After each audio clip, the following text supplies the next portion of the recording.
Hey, welcome back to Rocks Campers. I'm just sitting here on our rock and roller bed, and I'm going to give you a quick demonstration on how to put this bed down into the sleeping position, and then how to put it back up into the traveling or upright position. So yeah, let's get into it and I'll show you quickly how this one works. Right, so to use the bed, what you need to do first of all is in this cupboard just here, or in this locker here, you just need to release that. And then there's a catch at the bottom there. Let me just take you down to show you that catch. So hopefully you're able to see that okay. It's just here where my finger's pointing. And all we need to do is just move that catch over to the left-hand side and it should stay there.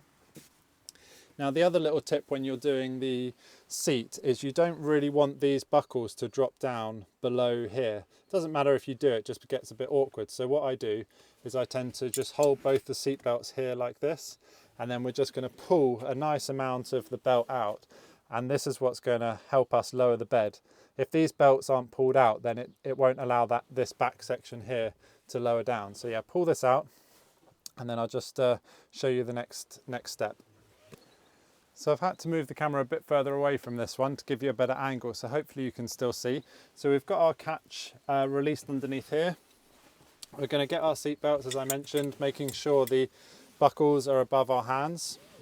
Pull a nice bit of slack out, and then you just want to get the bottom of the bed here and give it a gentle pull, and it will start to slide down on the runners. Just keep using the left hand with these seat belts to just sort of control the speed.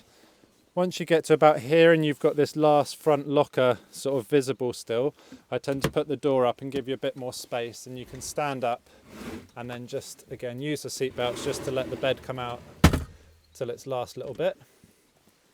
And yeah, there we go, that's the bed all down in the sort of nighttime sleeping position. So we'll just go through about putting it back up into the seated position now. So a couple of little tips when you're putting this back up. So you've got your strap here on the right hand side of the bed. So what I do is I hold this with my right hand, and then on this front section here I put my left knee, and then I'll get my seat belts again in the left hand. So you're sort of going to pull this strap with your right hand at the same time as pushing here with your left knee. So we'll just go through doing that part now. Okay, so we're just going to get the strap here in our right hand. I've got my left knee down here, seat belts in the left hand, and we're just going to give that sort of one push like that, and then once it's up here it will sort of stay there, and then we can just start to push that back, push it back as far as it will go, and then we just pull the seat belts to remove all of that slack, and then just set those back up, and then I'll just bring you back in here. We're just going to go back down underneath here, and then we're just going to bring our lever back to that central position just so it's pointing forwards, and then that locks the bed, and you can just give that a pull to make sure it's not going to come out, and then you're ready to go. So there we go, that was a quick video on how the rock and roller bed in our camper van works. Hopefully you found that one useful. If you could pop over to the channel, give us a like and subscribe, that'd be really good. It's also helpful for you guys when you're out and about and you're camping. You can have a quick browse through the videos and see if you find something useful if you're unsure how a bit of the van works. So yeah, that's it from me, and we'll see you again soon. Cheers, bye.